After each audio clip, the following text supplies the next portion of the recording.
ಉದ್ಯಮಿ ಸಿಜೆ ರಾಯ್ ಆತ್ಮಹತ್ಯೆ ಪ್ರಕರಣಕ್ಕೆ ಸಂಬಂಧಪಟ್ಟಂತೆ ನ್ಯಾಯಾಂಗ ತನಿಖೆಗೆ ಪಿಣರಾಯಿ ವಿಜಯನ್ ಆಗ್ರಹ ಮಾಡ್ತಾ ಇದ್ದಾರೆ.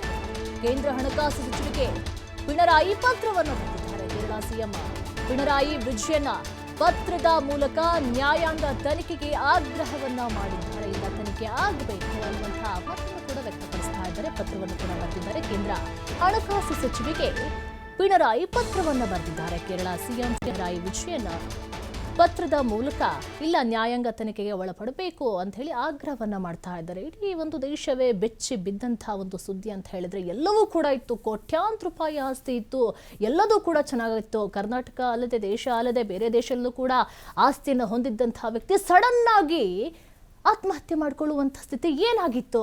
ಈ ಪ್ರಕರಣದಲ್ಲಿ ಒಂದು ತಿಳ್ಕೊಳ್ಳುವಂಥ ವಿಷಯ ಅಂತ ಹೇಳಿದ್ರೆ, ನಮ್ಮಲ್ಲಿ ಕೋಟಿ ಕೋಟಿ ಹಣ ಇರಲಿ, ಇಡೀ ಜಗತ್ತನ್ನೇ ಕೊಂಡುಕೊಳ್ತೀವಿ ಅನ್ನುವಂಥ ಸಾಮರ್ಥ್ಯ ಇರಲಿ, ಏನು ಬೇಕಾದರೂ ಮಾಡ್ತೀನಿ ಹಣದಿಂದ ಅನ್ನುವಂಥ ಸಾಮರ್ಥ್ಯ ಇದ್ರೂ ಕೂಡ, ಬ್ಯಾಂಕ್ ಬ್ಯಾಲೆನ್ಸ್ ಎಷ್ಟೇ ಇದ್ರೂ ಕೂಡ ನಮ್ಮ ಮನಸ್ಥಿತಿ ಸರಿಯಾಗಿರಬೇಕು ಅನ್ನೋದಕ್ಕೆ ಇದೇ ಒಂದು ಎಕ್ಸಾಂಪಲ್ ಆಗಿದೆ.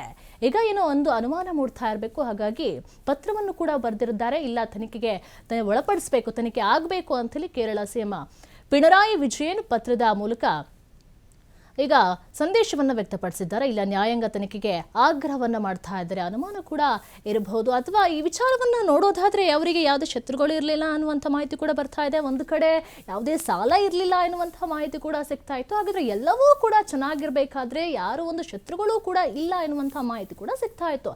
ಹಾಗಾದ್ರೆ ಯಾವ ಕಾರಣಕ್ಕೋಸ್ಕರ ಆತ್ಮಹತ್ಯೆಯನ್ನ ಮಾಡ್ಕೊಂಡಿರಬಹುದು? ನಿಜವಾಗ್ಲೂ ಕೂಡ ಐಟಿ ದಾಳಿಗೆ ಹೆದರಿ ಈ ರೀತಿಯಾಗಿ ಮಾಡ್ಕೊಂಡ್ರ, ಅಥವಾ ಮಾನಸಿಕ ಏನಾದರೂ ಒತ್ತಡ ಇತ್ತ ಅನ್ನುವಂಥ ಪ್ರಶ್ನೆ ಕೂಡ ಮೂಡ್ತಾ ಇದೆ. ಈಗಾಗಲೇ ಪಿಣರಾಯಿ ಕೂಡ ಪತ್ರದ ಮೂಲಕ ಒತ್ತಾಯವನ್ನ ಮಾಡ್ತಾ ಇದ್ರೆ, ಇಲ್ಲ ನ್ಯಾಯಾಂಗ ತನಿಖೆಗೆ ಒಳಪಡಿಸಬೇಕು ಎನ್ನುವಂತಹ ಒತ್ತಾಯವನ್ನ ಮಾಡ್ತಾ ಇದ್ದಾರೆ.